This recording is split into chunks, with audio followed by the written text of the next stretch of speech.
track at the wall. We are tied.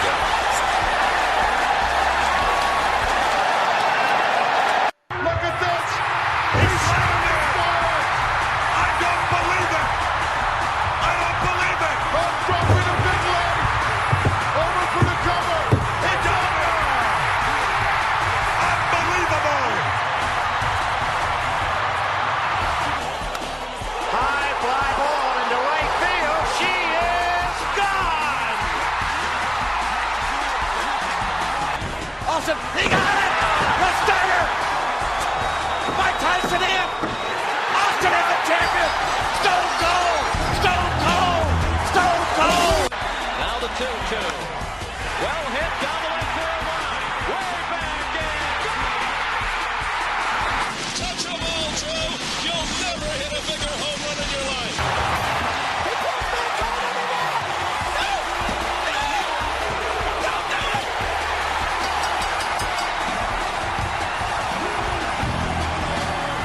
Oh my God, no!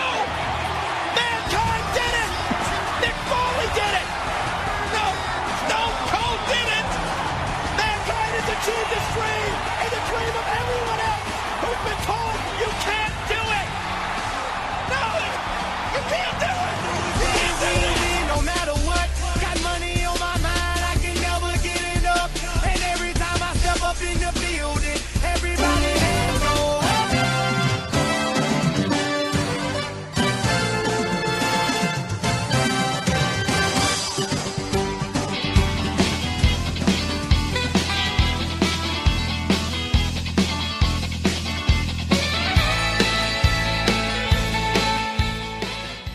Frontal Connection. Welcome to WWE WAR Wrestling Above Replacement. I am JT, and joining me always is Marcus.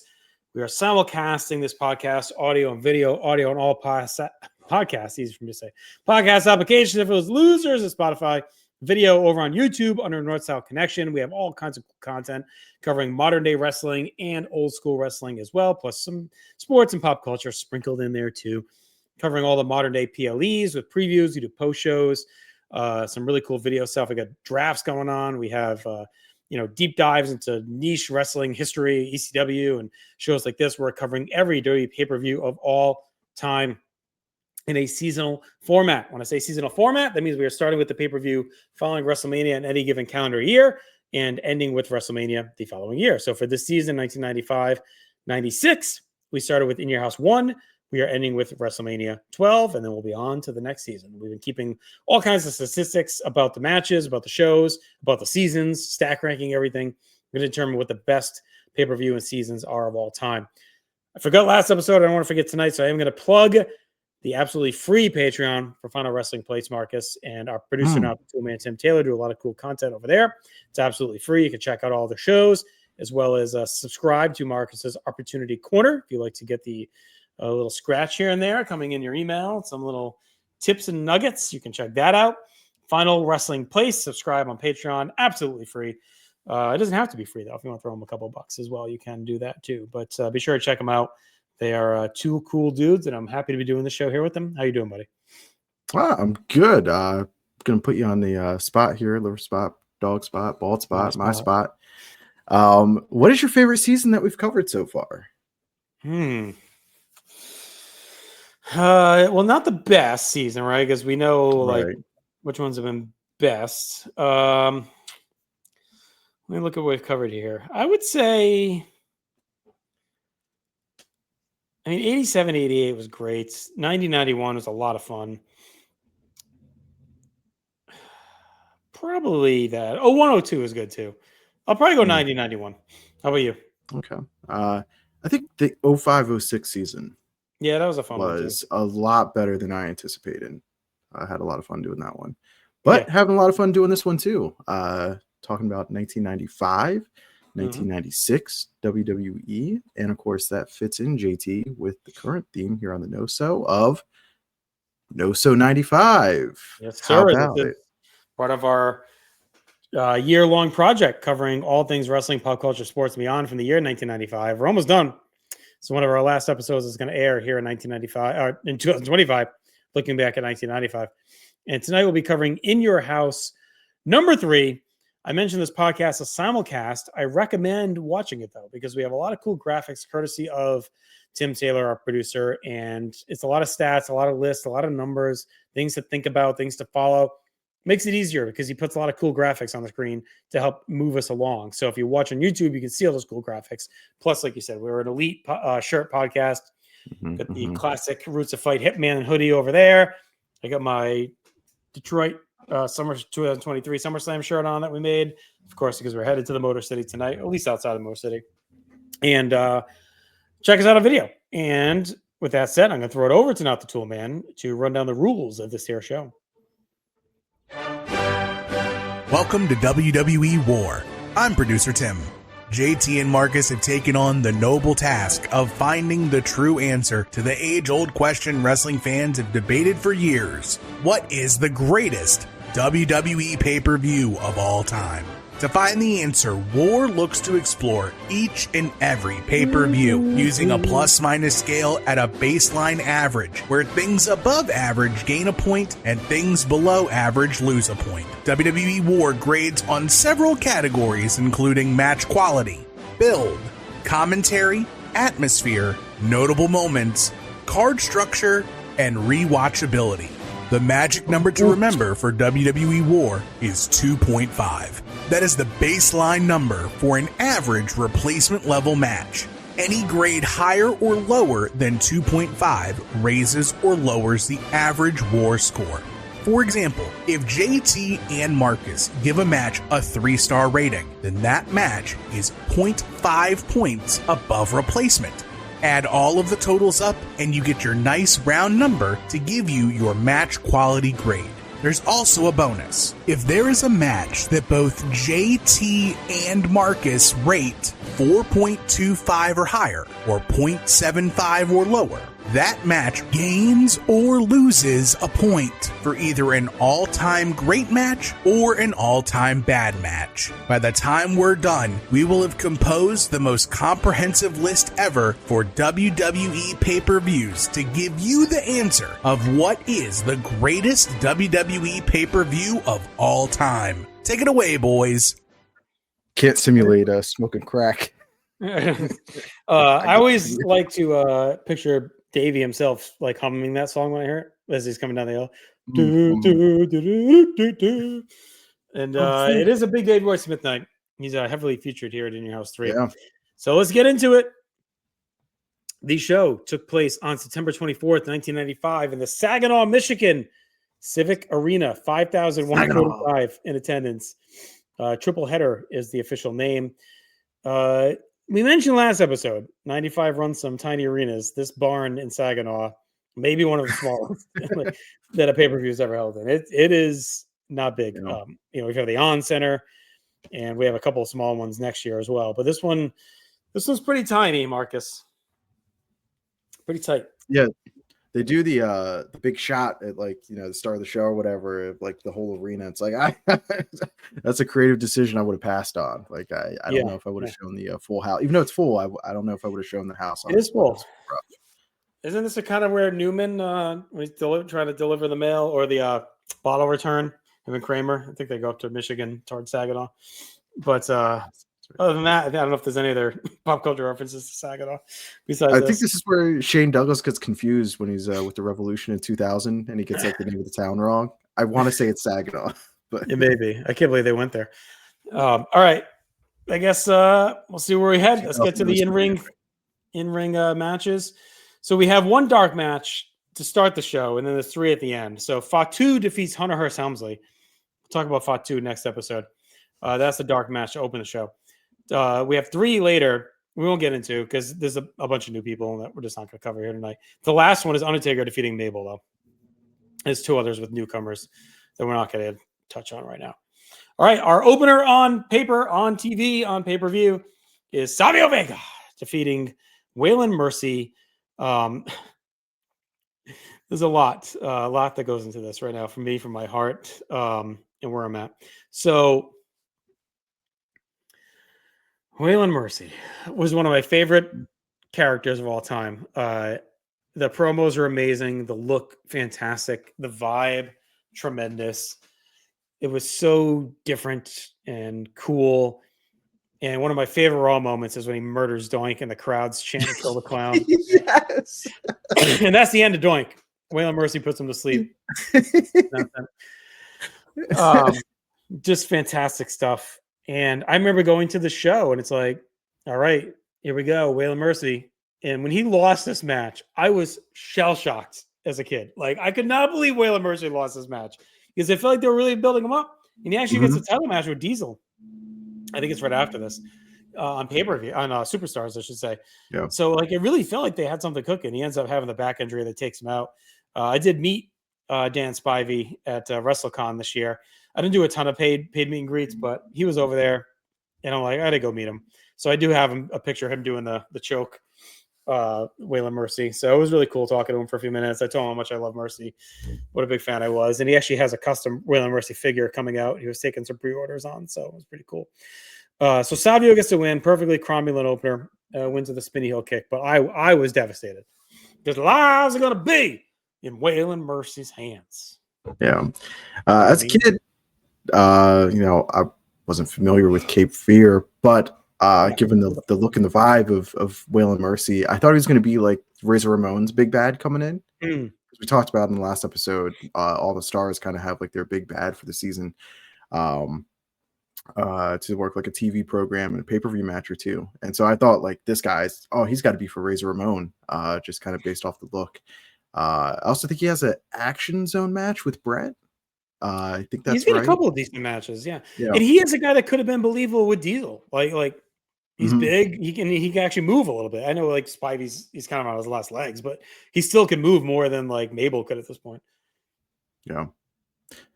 So 2.5 for me. This match is totally fine. But yeah, I share your sentiments. As a kid, I could not believe that Waylon Mercy had lost this match as well. Savio Vega.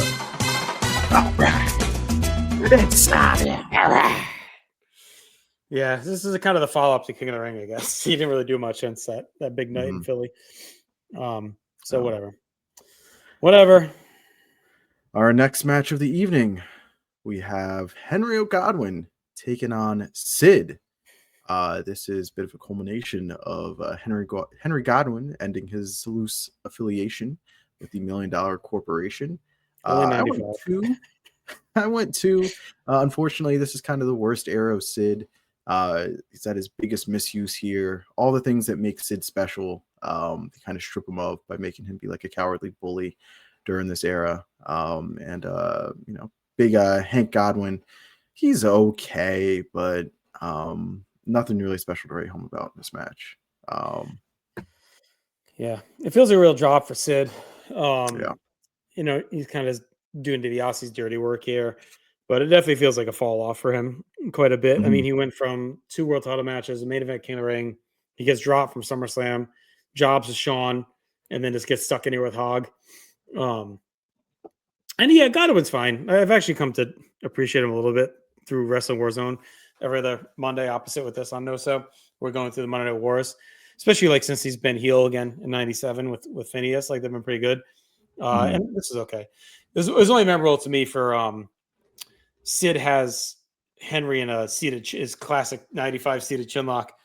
And King says a joke, something like, there's a sign in Godwin's mouth that says next tooth 1 mile. And I just remember because it sticks in my head and my dad was watching the show and I remember him laughing at the joke. It's such a random memory I have, but I was like, oh, all right. So I always think of it when I think of this match. Sid wins with the powerbomb. So at least they give Sid the win because there's a world where he like loses this fucking match. So they at least are trying to rehab him a little bit. 2 stars though. It's fine, whatever. Next up, we have the aforementioned British Bulldog taking on Bam Bam Bigelow in his final stretch here. Bigelow, of course, had been loosely defeated with Diesel. So when Bulldog went heel, turn on Diesel, Bigelow steps in to, kind of defend his buddy.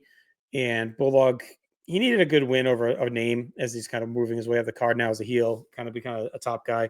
So 2.5. This match was, fine. Power match. You can tell Bigelow is like 1 foot out the door at this point, like checking out. And they definitely feel like 2 ships passing in the night. It actually reminded me a little bit of Bigelow's first pay-per-view match when he came back against the Boss Man at Rumble 93. Boss Yeah. Man was like done and on his way out, and Bigelow beats him and moves up. Mhm. This almost feels like the convert. Like now, Bigelow is on his way out the door, lays down, and Bulldog is like heating up as a heel. So it's kind of, Bigelow does what was done for him when he came in 2.5 years earlier. But fine match. Bulldog gets to win. Not the last we'll see of him, but in the moment, you think, okay, gets a good win, and that's his night. 2.5. Yeah, I believe during this time, like a little bit of backstage scuttlebutt. I think Bulldog might have been on like a 1-year deal when he comes in at SummerSlam '94, and then he wants more money, wants a new contract, challenge to step his game up and be the Bulldog they thought they were going to get. So this definitely feels like a bit of a task for Bulldog to kind of prove his worth, or in that main event spot, which we see he's going to get the next couple shows here. Really, for the rest of '95, he's going to be in a really big spot, but he's got a little bit of a penance to pay here. Working Bigelow, who, like you said, is a little bit unmotivated on his way out the door. 2 ships passing the night, headed in opposite directions. So 2.5 for me. This one's just all right.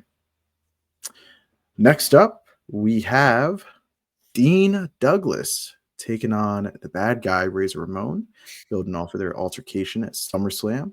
I went 3.25. I rather like this one a good bit. We get Dean Douglas picking up the win here. Of course, Dean Douglas being accompanied loose affiliation with Bob Backlund. He's eating marijuana. Backlund. This one's pretty good, and I think you see what could have been for Douglas during this era. He's a really, I hate to say solid hand, but like he's a really good addition to the upper mid card here, especially since Skip quickly flamed out. Douglas feels like the next step up from Candido during this era. Plus, Razor has a sweet Red Delicious tights on. Red Delicious apple tights. I always like. I feel like he doesn't wear the pure deep red too often. No. Well, it looks good here. Of course, Douglas would have run a follow the click, and that pretty much sealed his fate. But for this one night, it felt like a big deal. And he's right in the middle of this feud with him, and it's like Kid, Ramon, Douglas, where Douglas is trying to come in between them and cause friction and problems with Kid, and Kid accidentally cost Razor. Backlund's a pretty inspired choice to kind of be affiliated with Douglas. That's cool. And if you like Douglas in this era, check on No Holds Barred on the North South Connection. Aaron George and I have been rebooking the entire 1995 year in WWF, and we don't do Dean Douglas, we do Shane Douglas, and we give him a really cool push. And we have some good stuff planned for him heading into 96. So check it out if you're interested in kind of fantasy rebooking of a similar era here as part of NOSO 95. So, all right, 3.25 for me as well. Next match, we have Bret Hart taking on Jean-Pierre Lafitte, our Pirates extraordinaire. He had debuted earlier in the year and stolen Bret's jackets, as any good pirate thief would do. And Bret decided it was time to go ahead and take his jacket back. Of course, Jean-Pierre Lafitte, the former Quebecer Pierre, he's got his patch on and would eventually be PCO still going. But it's a lot of fun. I mean, it's along the lines of Bret's match with Hakushi at In Your House 1. Just like, all right, Bret, here's a good worker. Go out there, have a match, eat some time. It's on one hand a continued waste of Bret's talents in the year where you really need him, where he could have been doing more. But it ends up being a really good match because they have some nice chemistry. I like to think of it as a continuation of the Rumble 94 feud with Bret Owen against the Quebecers. I went 3.75.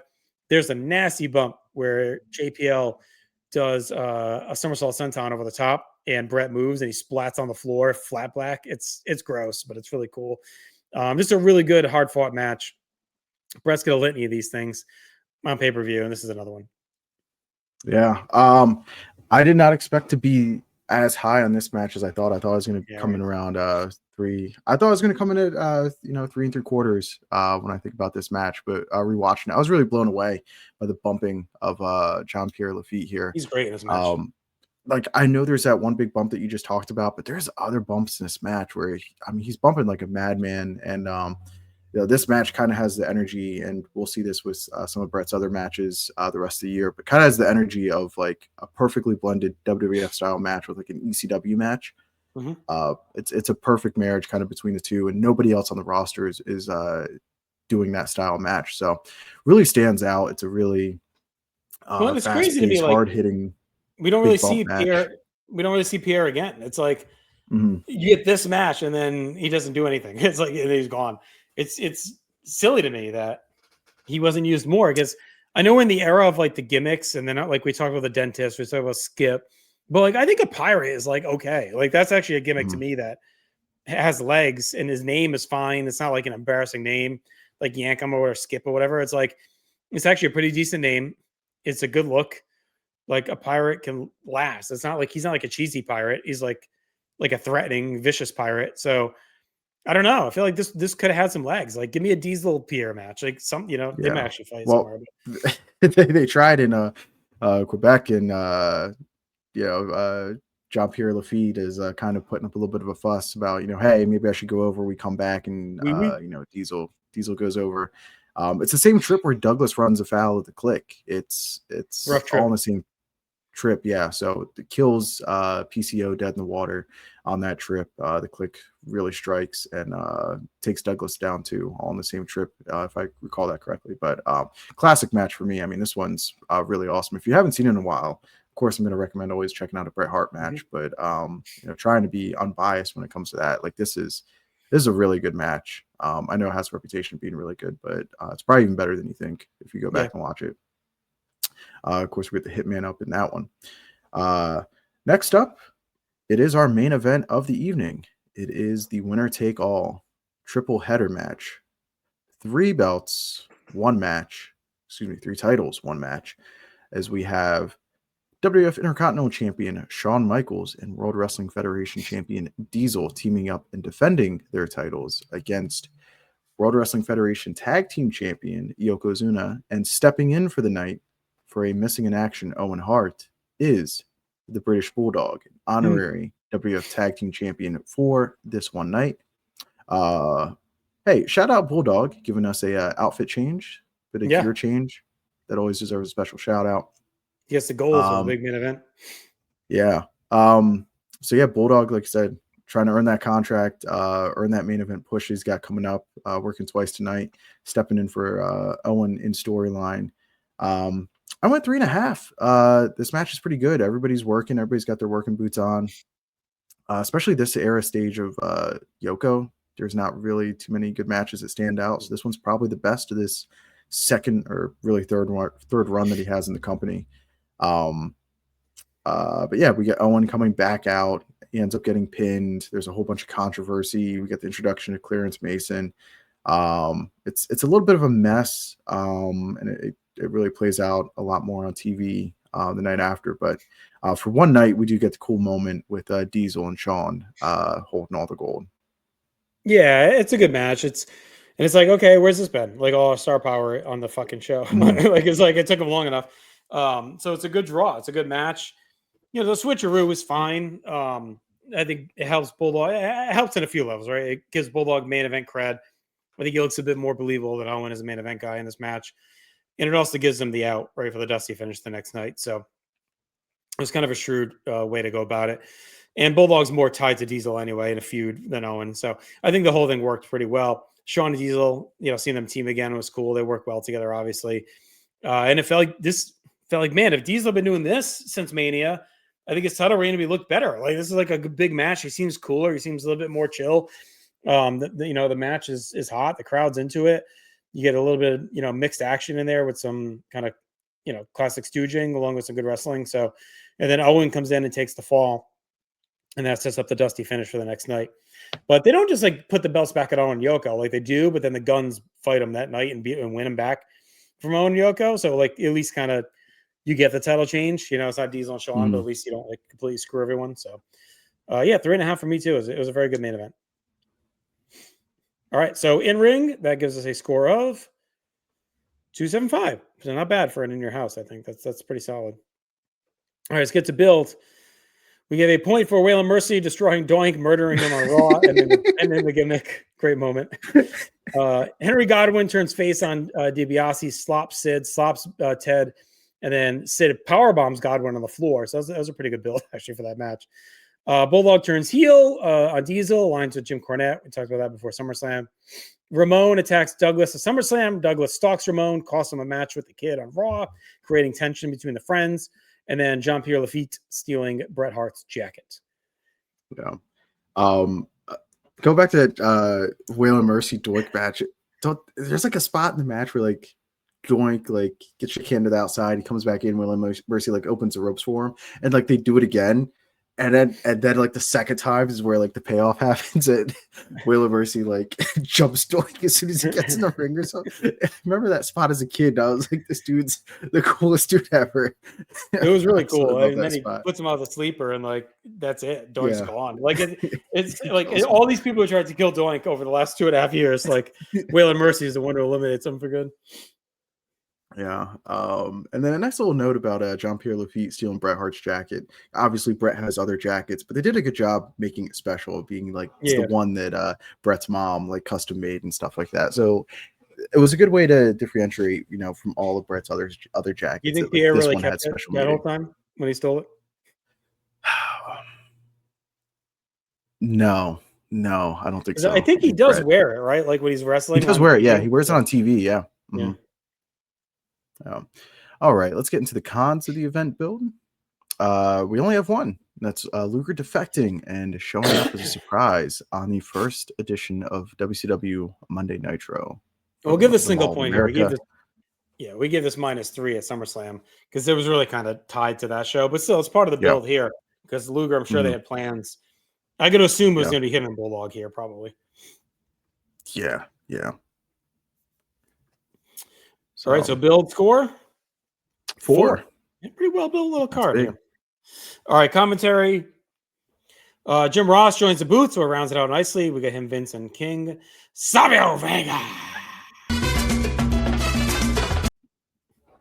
They do a good job on the night hyping up another big match for British Bulldog on Raw against Undertaker the next night. Mm-hmm. So a big 2 nights for Bulldog. Some good sharp commentary from Ross about how Douglas has ruined Ramon and Kid's friendship. Point for the speculation about Ramon or Kid being the mystery partner for Cornette with Yoko. I don't remember why they kind of get into it, but it just felt different. And then a point for Ross. He was on fire all night. You could tell he was trying to make the most of this opportunity to become the third man in the booth. All right. For our cons commentary, we have King too whining, complaining during Bret's match. Really takes away. And then Ross angrily confused about the main event finish as Vince just stomps over him and celebrates. Yeah. He's trying to understand. Oh, he pinned Owen. What's that mean? Vince is like, whatever. New champions. Yeah. All right. Commentary. Decent night. 4. Ooh. Okay. All right. Big numbers. All right. All right. Let's get to atmosphere. ECW one night stand. Watch out. I got to hold up. A point for the Motown version of the In Your House theme. I'll have to try and play that on the way out here tonight. I do like when they put the little theme, the vibe of the town into the In Your House song. Yeah. Like we have the Nashville one for 2, and now we get the Motown one. We get a point for Lives Are Gonna Be in Waylon Mercy's Hands. Great opening theme. Crowd's ready to hand Godwin throughout their match. Point for that. Point for the crowd being hot, rallying Bigelow. A point for the crowd being hot for the 2 dudes with attitudes. A point for the special logos and lights in the ring for the entrances. Definitely a big thing in this era. Makes the entrances feel a little bit different. A point for the crowd going nuts for the Hitman. And then a point for the post-match celebration backstage with Michaels and Diesel and all the faces is really cool. This is kind of the era, too. We get a lot of little post-pay-per-view extra content to set up the next future shows. And so we do get Shawn and Diesel celebrating. Yeah. For our cons at atmosphere, we have Manny Garcia. Awful, terrible. Got to be all-time worst ring announcer, -2. He's brutal. He'll hit rock bottom at In Your House 5. We'll cover it, but he is not good. I don't know why they kept running him out there instead of the Fink, but man, a lot of reps. Terrible. A lot of reps. He's sexier than the Fink, but he's fucking terrible. All right, 6 for atmosphere. We're doing okay. Notable moments. 2 points. We have 2 debuts: Waylon Mercy and Jean-Pierre Lafitte. A point for Godwin slops DiBiase after the match. A point for the first official pay-per-view of the Monday Night War era, which is crazy. In Your House 3 is the first pay-per-view while Nitro is underway, but it is. A point for Kid costing Ramon the match, kind of leads to them brawling. And then Michaels and Diesel win the tag team titles. Point for that. Yeah. Great little pull apart there between Kid and Ramon. They did a really good job building the anticipation for that and building the frustration and conflict. I really enjoyed that. For our cons and notable moments, we have Waylon Mercy losing random spin kick after a big build up as a character. Great introduction. Squash matches. And then we get Bigelow's spiral down the card continuing.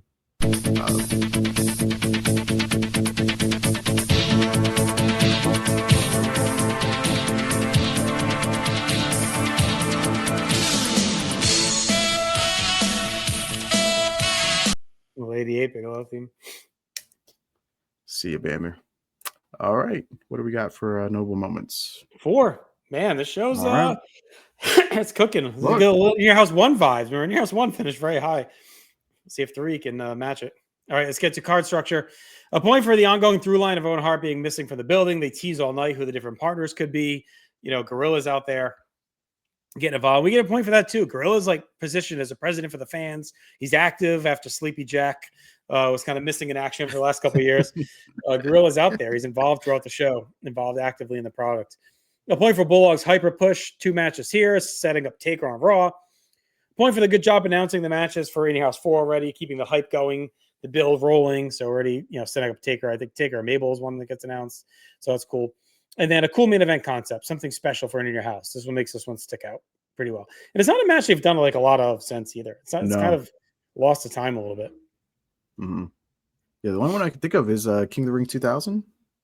But even that's just the WWF title. That's not even like all the titles. Yeah, that's not all the champions. There's probably some Raw match along the way that they did it, but yeah, I don't know if there's another pay-per-view.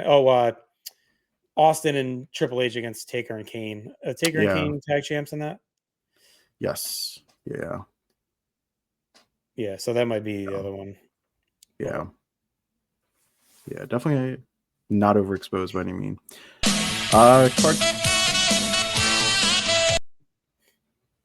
Cons card structure. No high speed matches to open up the card like the last few shows. Kind of dipped our toes into the light heavyweight action, but not on the show. Even though the match is great still, just spinning the wheels for the Hitman. And then end of the main event is still clearly setting up the Dusty finish. Right. It was obvious once Owen took that pin that we were going to get some kind of screw job the next night. So, All right. Hey, card structure hurts these shows, but not this one. 2. It's pretty good. 2 is like a 10 for card structure, honestly. All right. Rewatchability. Get a point for Waylon. Fucking Mercy. One of the greats. Point for Sid's powerbomb in the hand. Goes really stiff. He really drills him into the mat. Yeah, Doc Hendricks back in the glories. Not as crisp as In Your House 2, but he's still very entertaining backstage. Tour de force. A point for Backlund's rant, his introduction of Dean Douglas, this classic Backlund. A point for Ramon's blood red tights look great. A point for Doc selling merch, stepping in for Barry Didinsky. A point for Brett's Captain Crunch promo about Jean-Pierre Lafitte. A point for Brett's tope right out of the gate to start the match, and a point for Jean-Pierre Lafitte's somersault plancha to the floor. Insane stuff. Cons for rewatchability. Lots of rest holds littering the card. And then Kid coming in and counting. He's at all his matches, and he does a shitload of them. Yeah. Kid coming in and counting for Ramon is silly. Better ways to go about kind of. Yeah, it makes them both look dumb. Why would he come in and count? Yeah. All you're doing is screwing your friend over, and Ramon's stupid for believing it. It's like, made them both look dumb. Kid should just went for a kick and kick Ramon by accident or something. Yeah. Right. Ramon, he's like, such a street smart character. Right. Like he shouldn't fall for that. No, they never make him look that stupid usually. All right, it's a pretty rewatchable little show, Marcus. 7. Whoa. No all-time matches. Oh. But hey, look at those numbers, man. That's going to give us a pretty strong score of 29.75, 23rd. Holy smokes. All time of the shows we've covered. And how about it? It does worry me sometimes, right? Is our system a little kludgy, right? Is it busted up? Because In Your House 1 is only 2 spots above this, and that's at 20th place. This is actually, I think it's 22nd place, not 23rd. Hang on, let me look. No, 23rd. I'm sorry, you're right. This is 23rd. In Your House 1 was 21st. Separated only by Survivor Series 01, Backlash 01, which how about that other? It's the other all titles match. It's pretty funny how they landed next to each other. So there you go. Yeah, I mean, look, a top 25 show. We've covered 160 plus. So I worry that the system's broken, but like we just shows that are tight, well built, have moments like they just do well for us. Like it doesn't need to be some epic all-time classic show. It just has to hit the beats, not have anything bad. It has some build to it. The commentary is pretty good. It's structured well. Like it's a good little show. So yeah, I mean, would I rather watch In Your House 3 than Backlash 18? Yeah, probably. Like it's an easy watch. It's got some good characters. Stuff happens. So, not gonna go too crazy. Yeah. Something tells me though, next episode will be maybe on the opposite end. In Your House 4. Yeah. I think we got some rough sledding ahead with In Your House 4. But for this one, In Your House 3, I kind of forgotten about show. Also, In Your House 4 is forgotten about too, but probably for different reasons. But yeah, this one holds up. It's pretty good. Between the main event and Brett versus PCO, you got two really good matches on a short card. So a really enjoyable show. I will plug as well. Old friend of the place to be, James Dixon, did some books. I don't know if you read the books. They're ebooks now on Amazon. They're cheap and they're easy to read. He did the Titan Sinking series. Okay. So there's 3 books that cover, it's like 95, 96, 97. And they're really, really entertaining stuff. And it covers a lot of this time period. We interviewed him on Place to Be way back. It's in the archives. If you go to Place to Be nation.com or Place to Be.podbean.com and search it up, we talk about the books. But I blew through all 3 of them. They just like source from different interviews and different Observer Note and like all kinds of stuff. They're really, really thorough, and it talks a lot about all the backstage problems going on and all the crazy stuff. And they talk about kind of, the company going downhill in 95. Then he did an edition in 96 where they start to purge, and then 97 where they come back up. So I recommend reading them. If you haven't checked them out, they're really cool, especially if you like this era. So check them out on Amazon. All right, we'll talk to you in 2 weeks from the Great White North with In Your House 4. That should be interesting to see where that lands. Let's quickly hit our top 10 here, Marcus. Number 10 all time, SummerSlam 2001 at 39 points. Number 9, the SummerSlam of 2015 with a 39.25. Number 8, WrestleMania 7 at 39.5. Number 7, Vengeance 2005 with a 41. Number 6, SummerSlam 90 at 42. Top 5 territory. Number 5, Royal Rumble 2002 with a 44. Number 4, SummerSlam 2005 at 46.5. Number 3 is WrestleMania 30 with a 47.25. Number 2, WrestleMania 22 at 56.5. And thought there might be a change tonight, but is safe for now. Number 1, ECW One Night Stand 2005 with a 79. It's a robust score. We'll see if it ever gets taken down. All right, In Your House 4, 2 weeks from tonight. Check out everything at North-South Connection. We appreciate you all throughout this year. We're looking forward to another great year of content coming in 2026. We've got a few more weeks left, though, here. A few more things to cover. So everyone continue to have a happy and healthy holiday season. Live your life above replacement level, and we'll talk to you in a couple weeks.